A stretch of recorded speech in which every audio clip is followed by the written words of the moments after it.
Nirequest ito ng isang all-time subscriber ko na si Boss Bat naman last year. Kaya lang, since tapos na ang Pasko noon, sabi ko, next year na pag magpapasko. Kasi pangit naman kung gagawan ko ng video tapos hindi napasok sa season. So ngayon, sa mga nag-request ng Grinch last year, eto na. Pasensya na kung natagalan. Sana sa mga nag-request, mapanood nyo pa rin ito kahit almost 1 year na ang request ninyo. Dapat ipapublish ko ito doon sa isa kong channel, ang libro. Doon kasi ang folklore at mythology. Pero since ni-request ito last year pa, dito ko na lang ipapublish. Ano ba yan? Daming satsat. Simulan na! All their gifts and garlands. When they wake and see it's gone, then all their joy and happiness will be gone as well.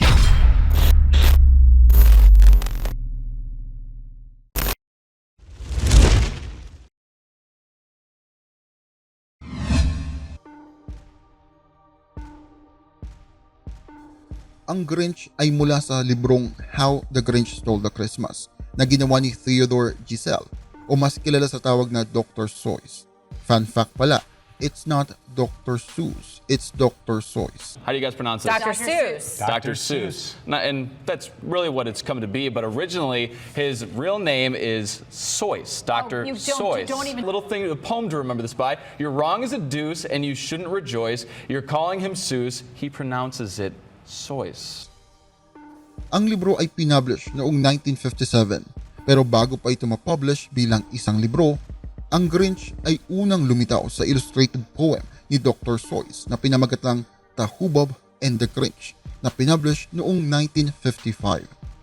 Noong December 18, 1966 ang kauna-unahang pag-ere sa How the Grinch Stole Christmas at ito ay naging hit. Actually, hanggang ngayon buhay pa rin ang ideya at kwento na gawa ni Dr. Seuss. Kamakailan lamang, nagkaroon ng movie ang The Grinch.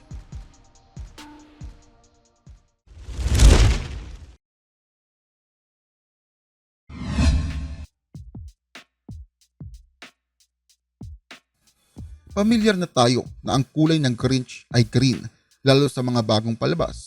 Pero alam nyo ba na hindi yan ang totoo niyang kulay? Ang totoong kulay ng Grinch ay black and white, at least ayon sa paglalarawan ni Dr. Seuss. Naging green lamang ito noong 1966 kung saan pinalabas ito sa CBS television special. At kahit siya mismo nagulat kinalabasan ng The Grinch dahil halos parang minodel ito ng animator sa kanya. Kung titignan natin, wala namang koneksyon ang pagiging green sa Christmas. Ang Christmas ay red and white mostly, tapos siya green. Parang ang layo, di ba? Well, Christmas tree is green, pero halos green naman lahat ng puno. Well, sa katunayan, hindi talaga nauugnay ang kulay ni Grinch sa Christmas. Kaya lang ito naging green dahil si Chuck Jones, ang cartoon director ng nasabing pelikula, ay laging nakakakuha ng green na sasakyan kapag siya ay pumupunta sa rental cars. Totoo yan. Look it up.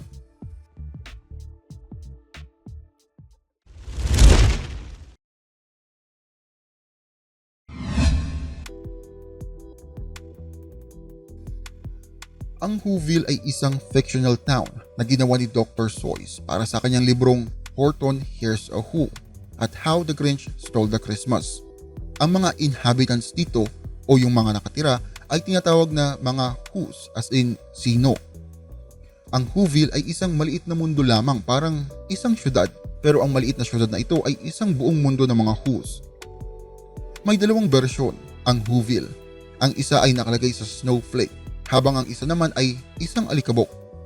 Pinaniniwalaan na ang Whoville ay isang alikabok na nalipat sa snowflake noong winter. Ang kanilang mundo ay nababalutan ng kapal na ulap na nagsisilbing depensa mula sa labas. Pero ito rin ang naging balakid sa kanila sa pelikulang Horton Hears a Who dahil kinakailangan nila ng malakas na instrumento para lamang makalabas ang kanilang tunog at marinig ng kaibigan ni Horton.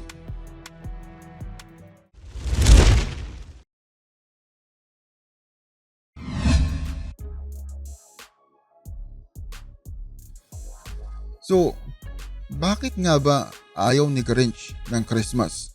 Kung titignan natin ang unang libro, Hindi sigurado ang author pero nagbigay siya ng 3 posibleng dahilan.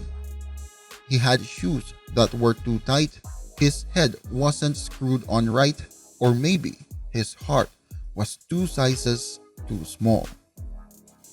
Dumating ang year 2000, pinalabas ang live-action film adaptation ng kwento. Dito na-explore ang pagkabata ni Grinch.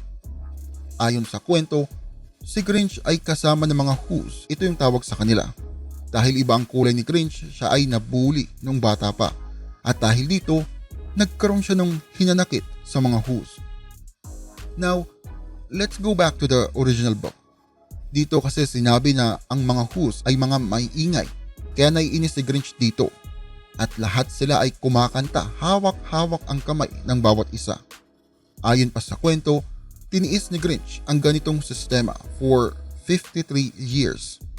Kaya ang ginawa niya ay dinakaw niya lahat ng regalo ng bawat nilalang sa Whoville. Dinala niya ang lahat ng kanyang mga nakuha sa kanyang kuweba, malayo sa Whoville. Pero nagulat siya nang makita niyang ang mga Who's ay kumakanta pa rin kahit na wala ang kanilang mga regalo. Dito nalaman ni Grinch ang meaning ng Christmas at ito nga ang pag-share sa taong mahal mo regardless kung merong regalo o wala. Is it though? Alam niyo ba na si Grinch ay posibleng mag-cause ng genocide?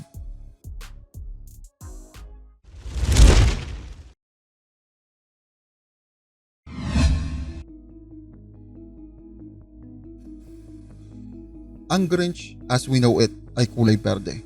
Ibang-iba sa mga Who na nakatira sa Whoville. So ano exactly ang Grinch? Isa ba siyang Who? Isang alien? Isang hayop? More specifically, isa ba siyang reptile? Let's go back sa libro. Ayon dito, ang puso daw ni Grinch ay mas maliit ng 2 beses. Ikaw ba naman, malaman mong maliit ang puso mo ng 2 beses, syempre mapubwisit ka din. Buti sana kung maliit pero 2 puso, di ba? Parang 2 din ng tibok. Kayo talaga, iba na naman iisip nyo. So, let's factor in the science, my favorite subject. Sa laki ni Grinch at sa liit ng kanyang puso, scientifically, mahihirapan siya sa lahat ng kanyang pagkilos dahil ang puso ang nagpapump ng dugo sa ating buong katawan. But it's fictional, so there's that.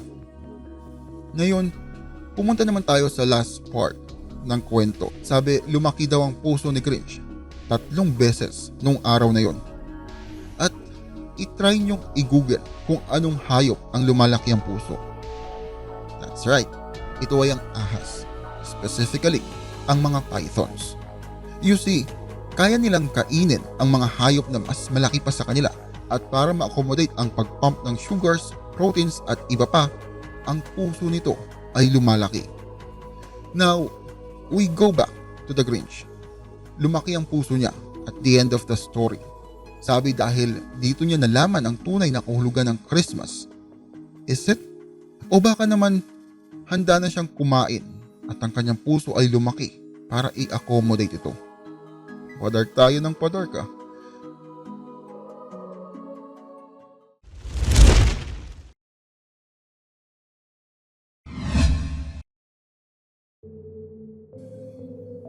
Now, this is what I researched. All credits belongs to the sources nasa end of the video. That being said, pamilyar ba kayo sa movie o libro ng Horton, Here's Who? Dito kasi tayo mag-i-start. Si Horton ay isang normal na elepante at dahil kay Horton, naligtas ang buong Whoville sa genocide. You see, ayon sa pelikula, ay sobrang liliit to the point na microscopic na sila. Nakatira sila sa isang maliit na alikabok at sa movie na Horton Hears a Who, ang alikabok na ito ay nasa isang bulaklak. Noong una, ang mga Who people ay hindi talaga maiingay. Parang normal lamang na naglalakad, nagbabike at walang kaingay-ingay. Dumaan ang speck of dust na yon sa harapan ni Horton at sa likod ng kanyang isip parang narinig niya ang isang boses. Kaya't kumuha siya ng bulaklak at nilagay dito ang alikabok. Fast forward, tingin ng mga kasama ni Horton na nababaliw na siya sa isang bulaklak at kinakausap ito. Unknowingly, totoo na meron talagang mga nilalang sa alikabok na nakalagay sa bulaklak. At dahil nga sa sobrang laki ng tenga ni Horton, of course dahil elepante siya, siya lang ang nakakarinig nito. In short, para maligtas ang buong mundo ng Whoville, kinakailangan nilang mag-ingay. Kinakailangan nilang ipaalam ang kanilang presensya. Imagine ninyo na sobrang liit ng alikabok. Paano makakagawa ito ng ingay, di ba? That's when humanap ang mga Who ng mga malalaking instrumento at sumigaw sila ng napakalakas para lamang malaman na sila ay totoo. Parang napakaganda ng pelikula kasi in the end, naligtas sila. Napatunayan na meron ngang maliliit na nilalang na hindi natin nakikita.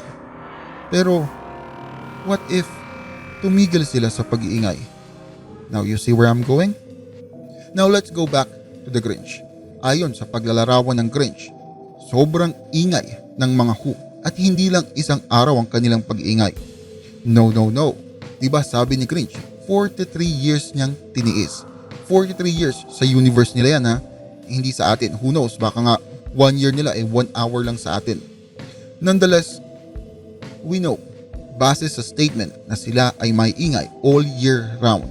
Dahil kung hindi, pwede namang mapalagpas ni Grinch ang isang gabi lamang, right? Parang pag Christmas, magbe-video okay yung kapitbahay naming chismosa hanggang alas 5 ng umaga. Okay lang, isang araw lang eh. Sa case ni Grinch, it's everyday bro. Kagaya nga ng sinabi ni Jake Paul.